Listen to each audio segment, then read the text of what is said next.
Hello, strategic tool number 5.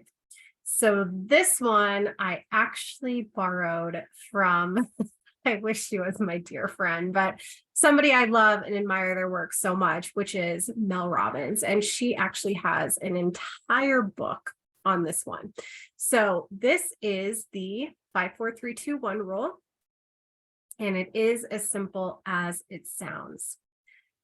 So anytime that you are overthinking something or honestly just kind of dragging your feet, like maybe you know you need to go to the gym today, you want to go to the gym today, you've been planning on going to the gym today, but as you sit on your couch, you think about how comfortable your couch is, you think about how dreary the weather is outside, you think about how much work it's going to be to change into your gym clothes, and then you have to drive there.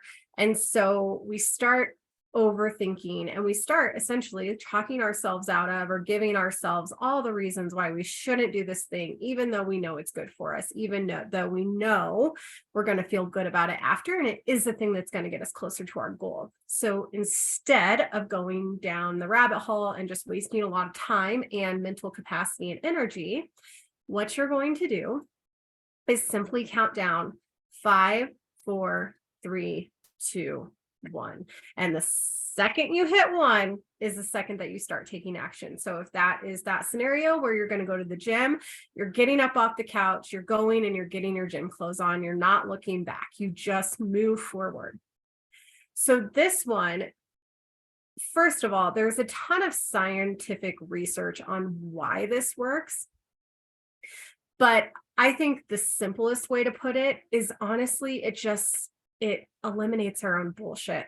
It stops us from talking ourselves out of what it is that we want to do, what it is that we actually know is the thing that's going to move the needle, it's going to get us closer to our goals. So rather than overthinking it, we're simply just like shutting it down. We're not allowing ourselves to go there. We're not allowing ourselves to make the excuses.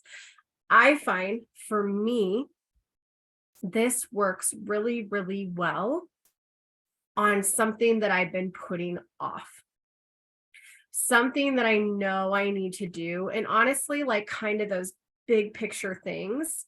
So it's like, how can I 5, 4, 3, 2, 1 this? How can I take, let's say for me, it's like, I want to build a program. Okay, well, that might seem a little overwhelming to just be like, I want to make a program. Okay, well, where do I need to start? I need to have an idea on what I want that program to be. Okay, so that's something I can 5, 4, 3, 2, 1. So 5, 4, 3, 2, 1, let's brainstorm, let's brain dump every idea that we have about a program, right? So you can kind of see that when we're and guilty of this, half the time we're keeping ourselves stuck because we're letting our goals seem so much bigger than us, or we're letting them feel so far away.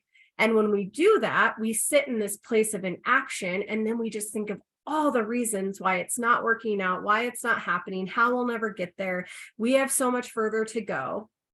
And then that creates just a burden of thoughts. And that is what will keep us stuck.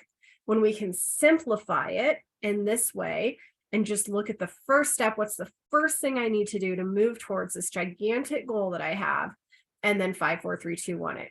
This also works with like just getting out of bed in the morning. Like if you are that person that knows that a morning routine would be really beneficial for you, that knows that if you could just get up a little earlier, it would change the course of your day. It would help you just make sure that you get these things that you really want to get done.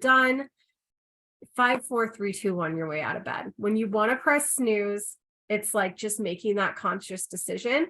No, I'm not pressing snooze today. I'm going to get up. 5, 4, 3, 2, 1, and then you're just up. It honestly just simplifies everything. And I love this tool because it just prevents you from overthinking it and essentially making it so much harder on yourself than it needs to be. So highly recommend trying this one. This is something that I use. I don't use it for everything I do. Now, if you ask Mel Robbins, she uses this in every aspect of her life.